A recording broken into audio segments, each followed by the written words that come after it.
Tu as vu que Nzambe moi azara likolo, tu dépend na ba bénédiction Nzambe, tu dépend vraiment de la force ya Nzambe. Mais ce que c'est tu as le différence nini, il y a ba aide yo son rabat. C'est que ba batika na ba église, ba ya capable mettre 1000 esprits pour na rezo ba porte-monnaie magique ba bilo musu to ka vraiment différence nini ngo oza biso lelo ba kenda ki to kenda ki église na oyo pesaka. Ah bon, église na biso to randenge moko. Parce que Jésus même il y a les caliboso, abenga na kombo ya nganga, abenga na kombo ya magicien. Donc Nzambe nde muto akeli tous les deux forces wana parce que na mukili o nde toza Nzamba akeli force du mal, akeli force du bien. De na mukili sans équilibre wana mukili ko tambola te. Ba sacrifice nini lelo esenga ke mutu ay ba kopesa tango azo kokuta na po azo ba service no soto sala biso ba détail no soto sala biso. Pour lelo to moni ba master belé to mona ba ona nzila ba koma ba maboma bato mususule ba perdre connaissance ezaka pe bona bino ba magicien pona bino bato pe lelo ki bosala pe bato bakoma bongo pona yo lelo sacrifice nini ezali soki na lelo tozana bato bana pour ça succès ba sacrifice ezani ils ont un adage moro na monde pardon na mutu o aza initié tolobaka il n'y a pas de bénéfice sans sacrifice ils ont na musala moko o te to sala na mukili o ezanga sacrifice non.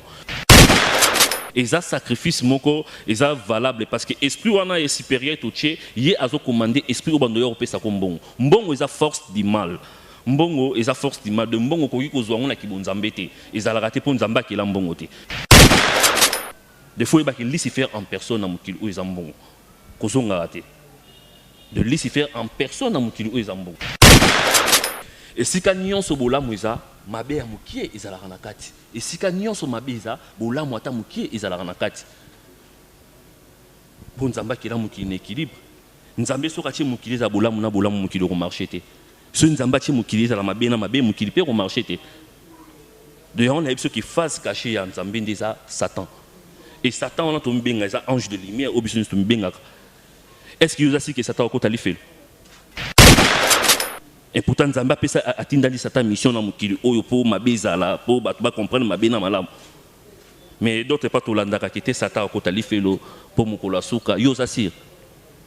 Lisumuni na ngo Satan sala liboso Nzambe. Pour a désobéir Nzambe te Nzambe ne mutatindi ka ekoto. Aza ange de lumière avo régner na mukili fo le na sama kolona sans yango fouti. Voilà, Balandia Diofa News Télévision. Mesdames et messieurs, bonjour, chers abonnés de Diofa News Télévision. Tu peux suivre nos mots télévisés boza vraiment na que bozé belé Balandia Suisse. Vient en Richard Makuka, le grand Baoba, le gourou du temple, hein, vient en Jani Sita. Balobin Tsunga Poutou Namputu vient en Dide Kimonga Moté, ma maman Samantha Beaufoy. Tous les sous un nouveau numéro. Na biso boko tabo s'abonner massivement des cartes mais ça vraiment. Na bi que toi na moko abino mo na mboka za maître spirituel, maître magicien. Balobi ba bengi maître 1000 esprits donc maître pena ultimata dit vraiment akita na plateau Diofa News Télévision balana Diofa News Télévision bokota bo s'abonner vraiment bo liker na kati ya Diofa News Télévision to na derrière la caméra to na moko biso balobi ingénieur JBK Kesap bambo tebele bisiko zali sans plus tarder to fond la plateau na biso to mikarosola na maître na biso maître 1000 esprits à fond ma vraiment na kati ya Diofa News Télévision balana Diofa News Télévision bazela ki maître vraiment babi ke maître oya na makambu. Tu vas mettre ceux qui ont ceux qui viennent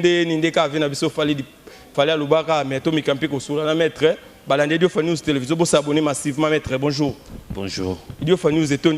vraiment tous en essayant on a 4 Diofa News télévision talara mettre vraiment dans biso to mekempe ko partager moi ba expérience ya vie na yo moi ba talent na yo un peu moins biographie na pe ba service yo salara vraiment mais to mekempe to ke da balande Diofa News télévision mikolo to ara na moi slogan na biso mo ba supporter ba gangi otozo nsera wo a mettre donc balande Diofa News télévision ba tondi botondi. Merci. Maître spirituel, maître magicien, nganga mutakodia et ça bien on s'est présenté dans balande Diofa News télévision parce que ba misusu ba siba mesana ba maître mususu mais ba pe maître 1000 esprits le yo azanani et to mekempe ko partager to panzaka anteke na kati émission na biso. Ah bon maître 1000 esprits c'est la haute magie. Donc ko benga nganga o benginga magicien mais ba ki maître 1000 esprits c'est la haute magie. Donc nazana guide spirituel. Voilà, Balandio Fanus Télévision, Boyoki mon amboka mettre 1000 esprits, to mekempe ko kenai mo ba question mo suspo Balandio Fanus Télévision ba zela ki biso vraiment na kati ya émission na biso ba mekempe ko ye ba mettre 1000 esprits à Zanani, mettre 1000 esprits à Utiwapi, mettre 1000 esprits à Banda Magie Koma otangela ngo classe. Eza biloko mo eza code ya famille ou bien eza ba biloko mo botambola na mutu mo azaki mettre yo po ibi mo mayele komi ko mbrouiller ba esprit à batu ou bien eza vraiment domaine na yo. Ah bon, Maître Mille Esprit a bandé à partir de 2001, depuis 2001 jusqu'à aujourd'hui. Voilà. N'a sali haute magie, n'a tangi et en plus n'a eu enseignement et pas maître. N'a eu enseignement et pas maître moko, et pas professeur moko ya malam ou encadré Maître Mille Esprit. Après avoir wana donc dans à peine 3 ans, outi ko bien kanga sous na famille en tant que quasi ya famille donc na terme linga là chef de famille. Donc à peine 3 ans, mais avant bien en tant que chef de famille, donc n'attend déjà spiritualité. Voilà, la radio Fanus Télévision, maître vraiment, un maître spirituel, attendre les classes nango, ayebi pena magie vraiment, mais ban ambo balingi ba maître lelo ba avantage nini oyo, okutana na ona katsa musala na yona ba désavantage lelo tozo mona vraiment que ba magicien basé belé. To mekempe to ba déjà ba avantage nini okutana na ona katsa métier na yo. N'a pas des avantages. Bon, avantage, ils ont vraiment belé. De temps on a bien belé et belé parce que tant on a eu courage déjà il y a quoi une spiritualité donc c'est que na mona ki loko ya malunga. De ce qui est loko ya malunga ça la kité na koyi ko la spiritualité. Donc l'avantage était belé na ngambu nanga donc les até que na ko betango li solo na média mais na ngambu nanga na tra avantage belé oyo na mona ki na gagner na kata spiritualité ya ngoti le na continuer à kosunga bato. Osonga batu na ndenge ni lelo toyebi ke nzambe mo azaka likolo to dépendre na ba bénédiction ya nzambe to dépendre vraiment na force ya nzambe mais ce que so to zali lelo différence nini ya ba aide yo songa batu c'est que batu batika na ba église ba ya kapa mettre 1000 esprits pour na kozo ba porte-monnaie magique ba biloko musuto yo ka vraiment différence nini ngo oza biso lelo batu bakenda ki to kenda ki église na oyo pesaka. Ah bon, église na biso to ndenge moko. Parce que même dans le monde d'église pasteur, babingi na komba nganga, ngape a auto tangi nga ba kombe belé oyo benginga. Donc benga nganga, benga magicien, ndenge moko pe na pasteur parce que Jésus même y a les caliboso, abenga na kombo ya nganga, abenga na kombo ya magicien. Donc nzambe nde mutu akeli tous les deux forces wana parce que na mukili o nde toza nzamba akeli force du mal, akeli force du bien. De na mukili sans équilibre wana mukili ko tambola te. Tellement yé moko mutu akela ngo c'est que ayebi po anya sala wana mukili. Mais le tout le monde a biso ba imboka ba pasteur vraiment batele melara mingi ki batele melara mingi l'esprit à ma bé so bino pona bino l'esprit à ma bé ne zalaka bien pour faire fournir pe mukili ne onzo ba nzamba kila ngo ou bien zalaka pe pona ba avantage na bino na mutu o ayekoli connaissance na o ayebi connaissance ayeba esprit o ezana bobangi nzambe ayebi ba esprit o ezana esprit à sans pardon eza donc il s'en foutaka na côté ki bonzambe parce que ezana ba esprit musuza na côté ya lumière ya nzambe ezana ba esprit musuza côté sombre ezana ba esprit nuance côté eza maléfique ba esprit d'union sauté za maléfique ba esprit musu peza ezaya bolamu op au conseil la ngopé au moni na kopé par exemple ni que mutu ayoko bloquer exemple jeune fille ou jeune garçon ko bloquer mobali na yo be jeune fille ko bloquer moi si na et pardon jeune fille ko bloquer mobali na jeune garçon ko bloquer moi si na exemple moi si on a déjà au bal be mobali on a déjà au bal surtout bengi ba esprit o ezana bobangi nzambe e ko sa musala na te parce que ebi ki za bobangi nzambe parce que mutu on a déjà occupé mais il faut ko benga ba esprit ezana maléfique parce que yango eza sans foutiste. Donc, explication dans voilà, Balandio Fanus Télévision, na posi mote na vie na Didier. Didier du coup, Kabota service, on a besoin de visa, passeport, voyage, nous sommes étranger vraiment pour contacter Bota service. En plus, nous avons agence nabiso de sécurité, va bien DDK sécurité, ils ont en face il y a même ligne vraiment tous allés wana. Na pesi tu mote vient na Rex Mbuluku, ba côté Suisse, la plus belle femme. Janine Vicar Bamote Belé, tu as un maître Mato Mekempe Kosoula, un maître, le lot tout le monde va maître Belé, va comme va maître magicien, le côté comme il est Belé, tu vois vraiment la différence ni le lot bossa la nakata boulot la bino le lot. Pe batuni ni le lot baza vraiment bazo promouvoir na succès, na maramba bien au le lot déjà bino si bopé ça va kisi wana pe le lot que bazo ou mela ti le lot bazo exister na kisi bopé ça bango. Baza vraiment Belé. Donc basé belé munganga soki a traité muto maladie akoki kotanga yete boye na miso ya batu kete na traita o de ba mettre na roba ba maladie o ba pusani pembe nanga baza belé o bazui solution na makambo o ba pusani la non. Mais tout à l'heure ba collègue non musu ba otanga ba kombo ba pasteur o ba pesa kisi ba ministère ba pesa kisi pona ko bani pona batu. Ce sont des charlatans. En bon? Ba bazo diembe na sima base.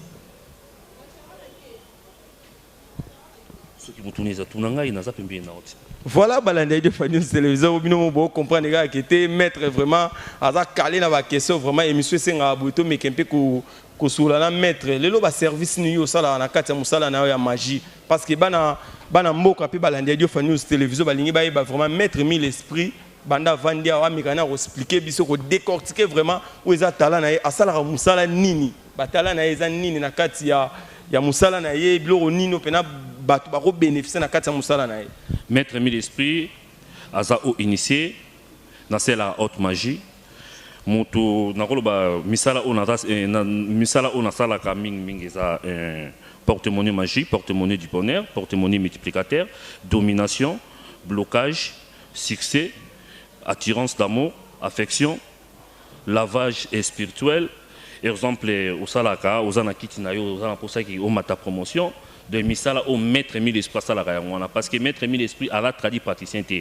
de naza uniquement au initié on a tangé haute magie de ko etangami ya bokoko maître mis l'esprit la ngote exemple maladie à PC bambasu wana vraiment na libanda kota makambo wana mais o etangami ya spiritualité ne na tangé le blocage attirance succès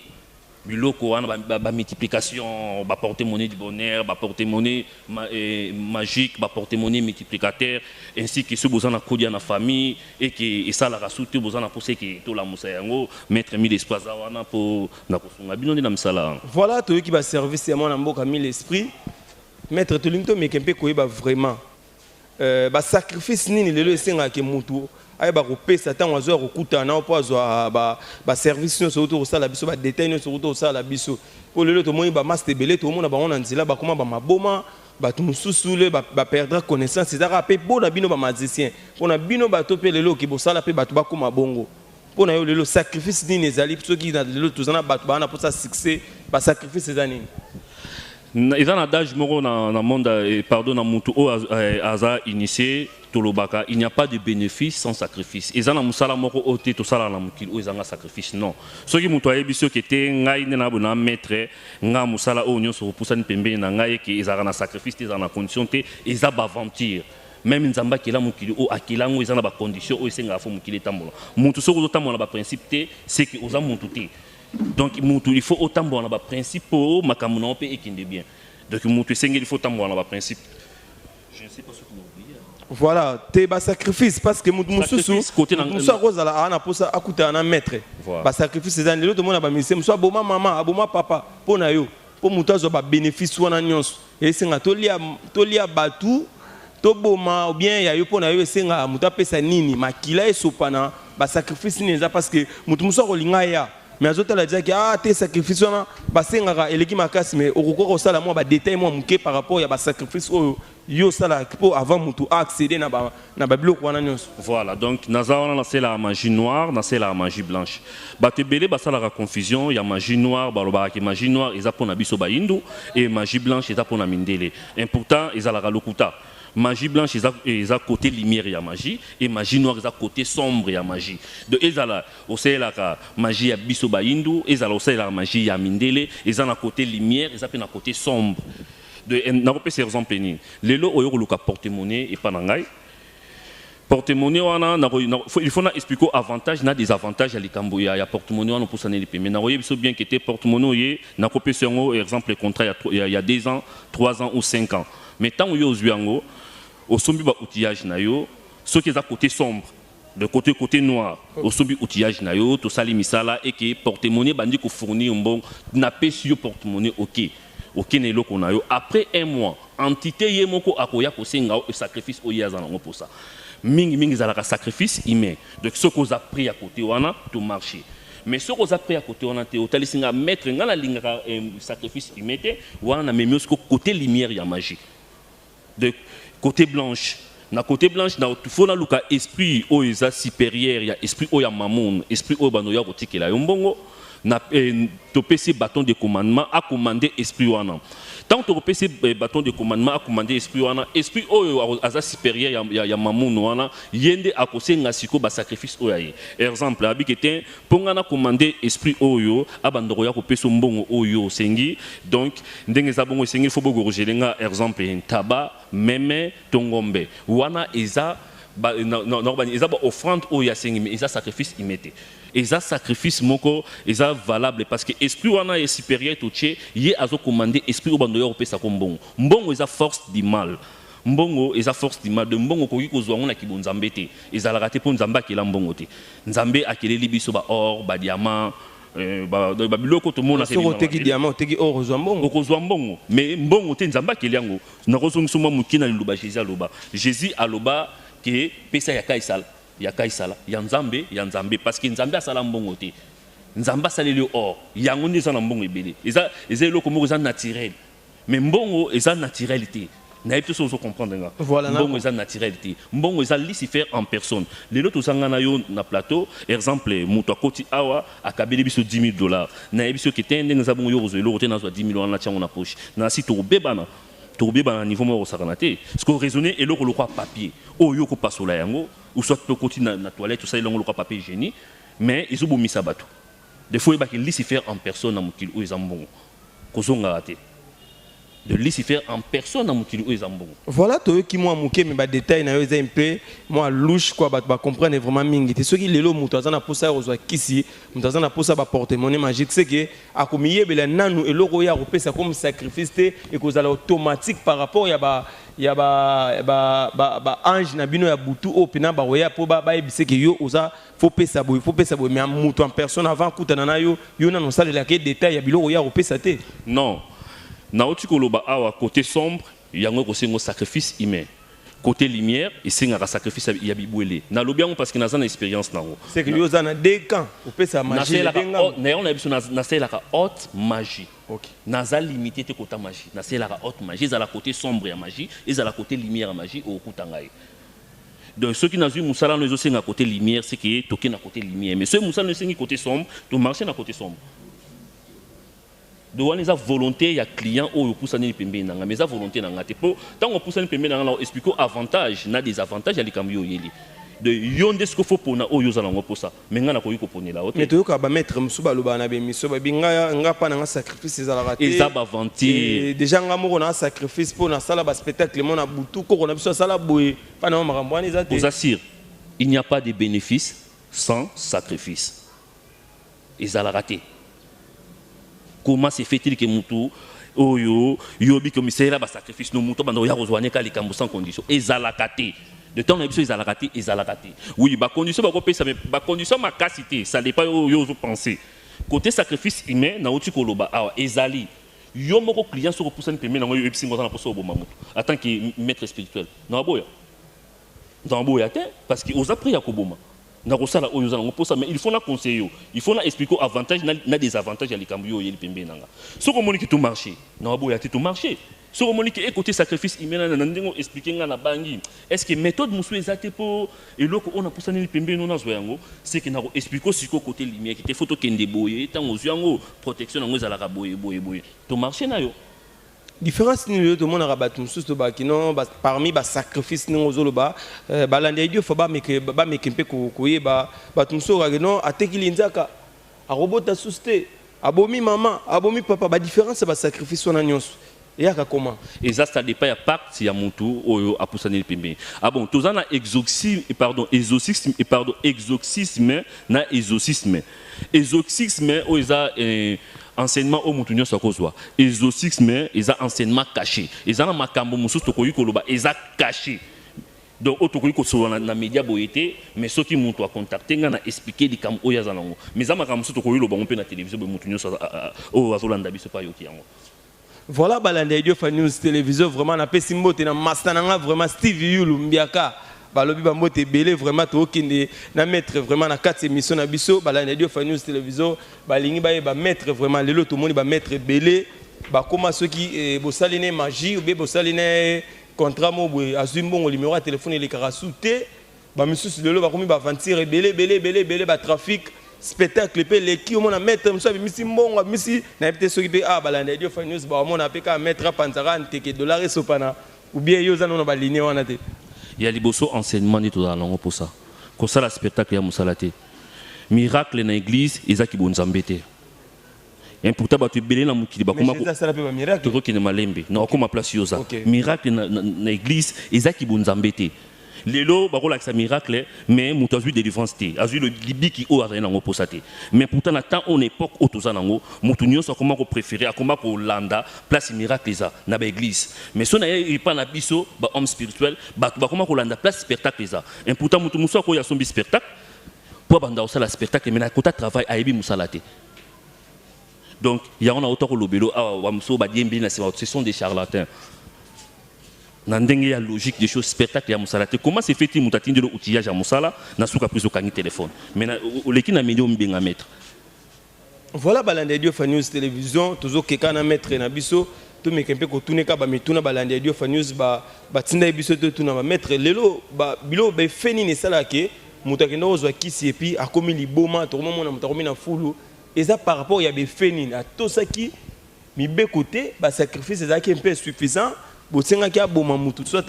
asala lelo mombo simba ki tango akomi liboma ou bien ezala ba retour ya nini ça dépend ya mutu nga soko yo opusani pembe na nga il faut na expliquer non avantage na désavantage ya likambu yo yeli soko moni oza d'accord to marché et belé ba musu ba bela liboma à côté au moni tango bâti cercle infini ou soit un cercle de Merlin une fois mikoti déjà na kati za na tan ko bima libanda te parce que so mikoti ici déjà na kati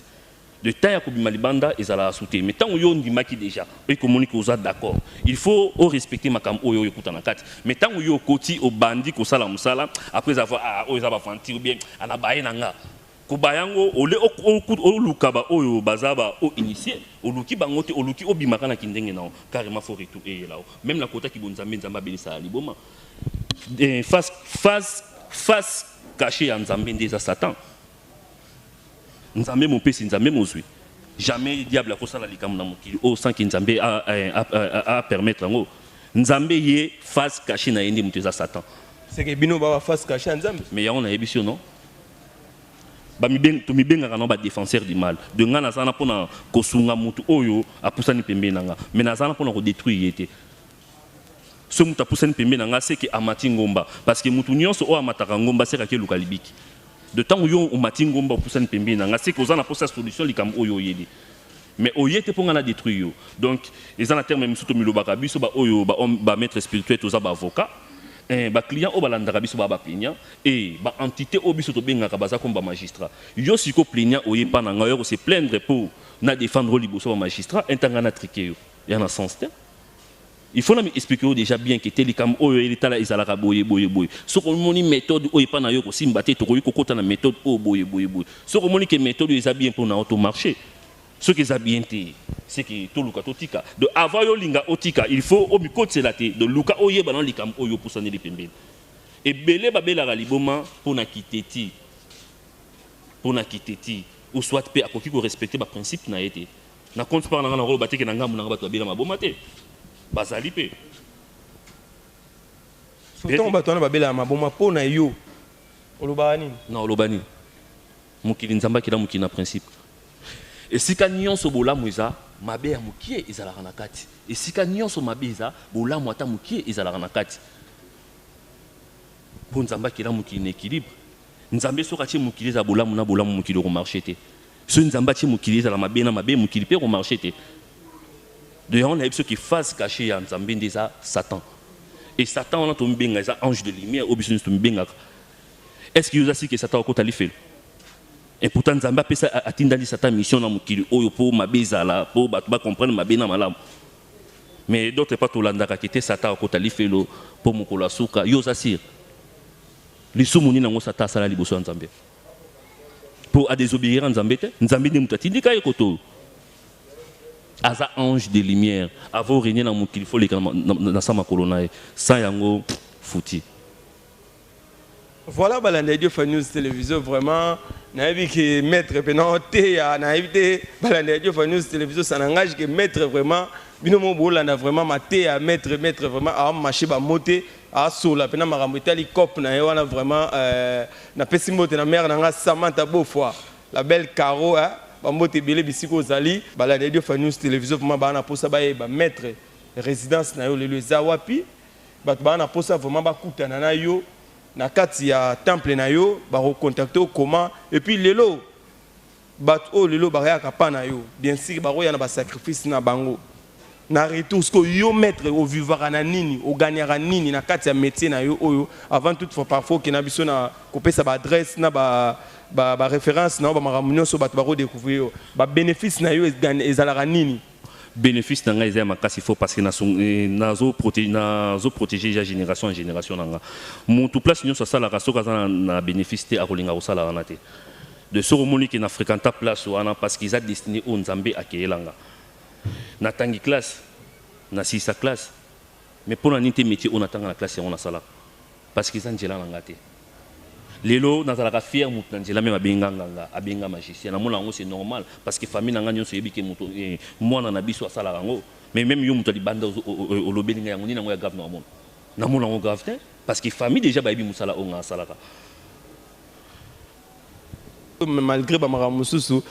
au côté pena na kati ya muzindo te ba relation ni nango za na maître o le lobby na fila boa ka maître Arnaud Wambi apika mona matadi kuna ba relation ni za la ngona e ah bon Arnaud Ngouma franchement Arnaud Ngouma pardon franchement parlant toi na relation te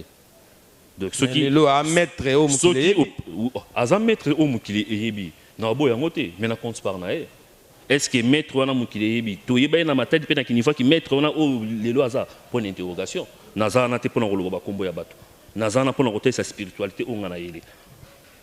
to landaki ba moko abino ba mazise ba uta ko sa ba détail par rapport à liwa ba comédien est-ce que vraiment ozana mo information par rapport à liwa ba comédien ba kufa na mboka na biso soit disant ba ndako simba ba kisimo le ba retour et pesa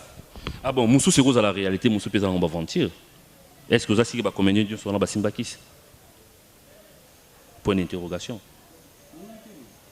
Makamusu ezolo ba meza vérité, makamusu ezolo ba ma ezaba mentir. Chaque chose a son temps. Et loko na yebi so bombango 2022 ba mettre belé ba okufa. Oyo yebi. Ba mettre spirituel. On a yebi sur la réalité parce que ba charlaté ba komi ebelé trop. Bango 2022 bongo yo parce que amusala mo bo sala. Na défenseur du mal nga. Na o initié. Nga il y a le temps na bengi défenseur du mal c'est que na défenseur du mal. Nga na zana pona ko sunga mutu na likam oya eli. Na zana pona ça ba aventure. Voilà, balande Dieu fa news télévision. On appelle Simon, prophète Denis Les, héros de la nation, papa Tozano, samedi vraiment, wana, bota service, et la rabiso, maître balande Dieu fa news télévision, bana pour ça, ba contact na yo, bana pour ça vraiment, on peut savoir, on va adresse, ou tout baya, nous, bana bâton, baya, matadi, bamote belé, bana kianvu, bana odimba, partout, na ratsa matadi, bana ikanda, et ils appellent bientôt, bah vraiment adresse, na on peut les lots, attends moi quelques des chapeaux, et ils appellent bien. Ah bon, maître Mille Esprit, siège dans la matadi. C'est dans ma tête, donc numéro à plus 243 85 57 66 100. Plus 243 85 57 66 100.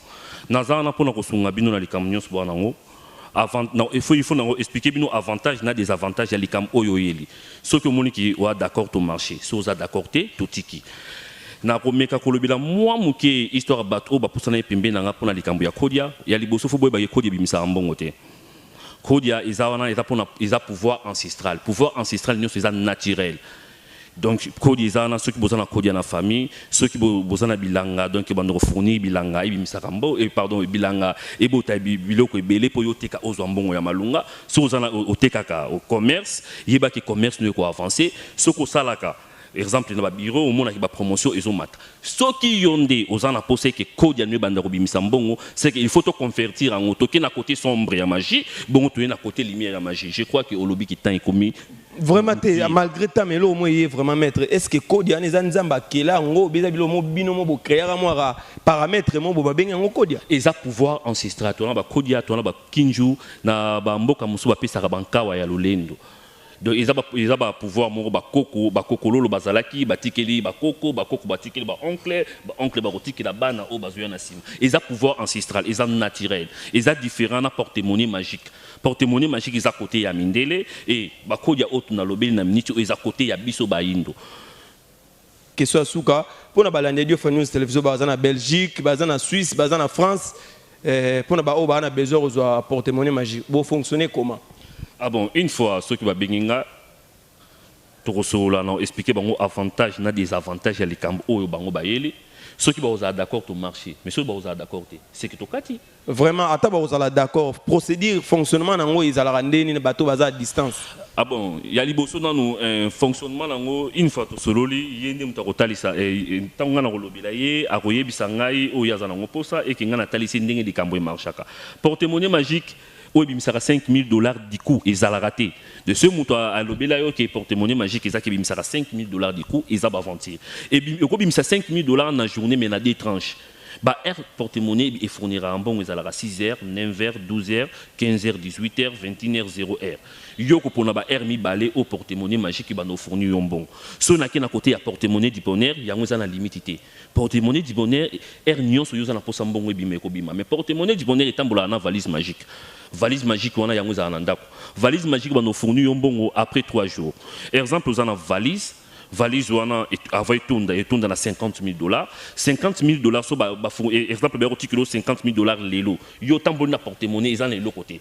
Ah bon, une fois pour ça que mbongo ebima, au travailler comme commandement autopécio à partir à porte-monnaie, au commis ko benda mbongo ils ont la valise magique. Yango za na limité. De robimisa na 9h, 7h, 8h, n'importe quelle heure parce que aux en mbongo ebelé, aux en ndako. Ils ont le gros tambo na carte bancaire, aux en compte bancaire. Compte bancaire nous avons bon ébélé, ce que autant mon carte bancaire. Si quand nous sommes qui ne place ni dans les autres, si aux bon aux pour ça. Donc porte-monnaie du bonheur et tambolé la bongo. Porte-monnaie magique et fournira un bongo des fois. Mais au il sera 5 000 du coup parce que la question on a joué qui ont 5 000 du coup boyer porte-monnaie magique et fournira 5 000 $. Voilà mon qu'ils a raté. Ceux qui montent le bélo qu'ils a raté. Mais l'autre qui baloba ya nzambe ou mais la ya satane ou mais la raté. Ba machine à bino ils allaient en durée indéterminée bébé mutu ko beta pe atonga pe ba immeuble tika la petit bana ba ya okutango ya nzambe umi la satane umi la te nzambe ka mutu kila nyonso ni nango za satani za nzambe iloko za satana mukilo ezate kindoki magie ko bomba nzamba bosola yo za sirke satani mutu sala iloko na mukilo sataya kokuta nyonso sata sala iloko te ezape face caché nzambe sataya kokuta nyonso nyonso esala makana mukili nzambe permettre ngo so nzambe permettre ngo te osala mati lelo ko pousa na pembe na ngala selo musala na bandiango piebe na monique réalité ya nzamba boyi ekilika moni sala ma ekosimba pete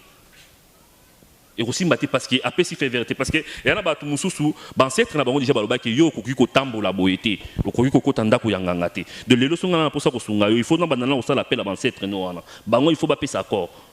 ceux qui baza d'accord que osimba kisi to ba d'accord to simba kisi et que ça a été que y a nzambe ya Satan parce que na mona raté même ba passer na bino nyonso ba na ngambu na biso de inti la kolobela ngo ah ba passer na biso ba na ngambu to ba ta kombo ba passer ba na ngambu na biso na sensité kasi on a biso miracle ezaki bon nzambe te l'église c'est comment ko tonda nde pour na miracle mais bango nyonso sima. Voilà, Balandia Fanews télévision, vraiment mettre à Soli qui toko, Balandia Fanews vraiment pour s'abonner massivement, mettre le numéro à contact, adresse nayo, moi dédicace nayo, tout si c'est mission na biso. Ah bon, dédicace c'est la rare moko, na cette flamme cosmique. Vraiment ça vrai maître au afandina Congo central na matadi azana flamme cosmique. Donc mbotine na katia secte flamme cosmique. Les bandes ya flamme cosmique et lokoyate. Nim déjà na pesa qui plus 243 85 57 66 100. Donner le au moins. Voilà na pesi mbote vraiment na maître swag maître Kratos. Ba bi geye vraiment azala la maître mille esprit ba mbote belé bisiko azali maître na bi que prochain numéro to zana vraiment na pesi mbote lisusu na masananga mojibeka que ça vraiment azala ki na sima caméra na pesi mbote na venanga Rodin motema maman na biso Jenny Pezo na Belgique venanga ige motema maman Bijou. Mon pasteur, ma kère, Bambote Bisiko Zali, ma maman, bijou vraiment Bisiko Zali, kuna na Autriche, Balandia Fanews télévision, bo s'abonner, bo commenter, ceux qui ont lobby Zali, bo lobby, ceux qui peuvent contredire maître Zali, bo contredire maître Po, il y a vraiment ça leur plaisir, il y a émission na biso, na pesimbote vraiment na dik Dikembes Bisika Zali, Balandia Fanews télévision, bo kota, Mikolo Toara na slogan na biso, moro ba supporter ba gangi, ah, tout si c'est émission na biso, ciao, Bambote belé belé belé belé.